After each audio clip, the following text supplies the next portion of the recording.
just a kid with a big dream.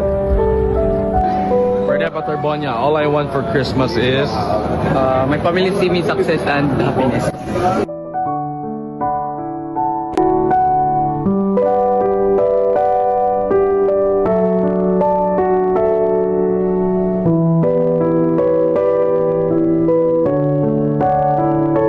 Isang saglit lang ang pangarap ng aking anak. Minasag nila.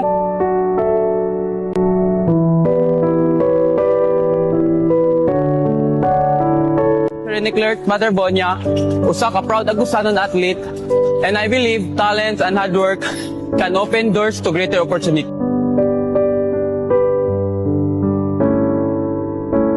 Si Rene Clerk is isang batang nangangarap na matupad at makapaglaro sa mga lalaking liga.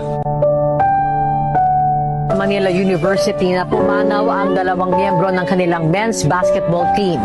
Kinilala ang mga yumaong student athletes na sina Divine Adili at Rene Clerk Baterbonia.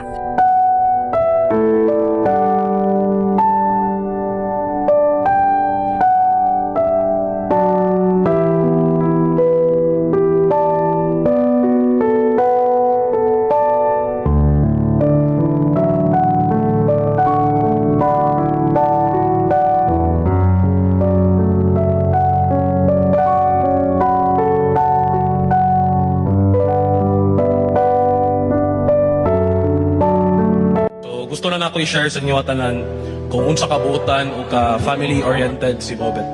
29 universities ang ga-recruit kay Bobet, dili lang diri sa Davao, kundi sa Manila. Mas better opportunities, financially, mas dako ang allowance na i-offer, mas dako ang ma-provide nila.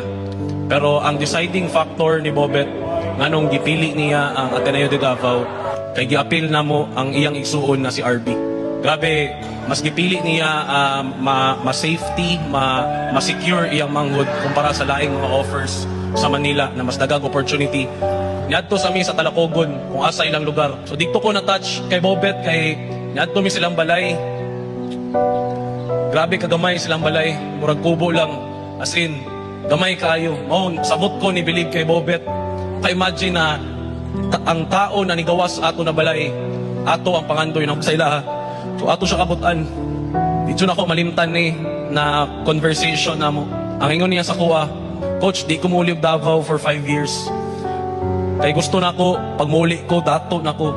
Kaya para maahon na ko ang akong family sa kahirapan. Bobet, love kay ka na mo. Dili yun na mo malimtan, ni mong kamaayo.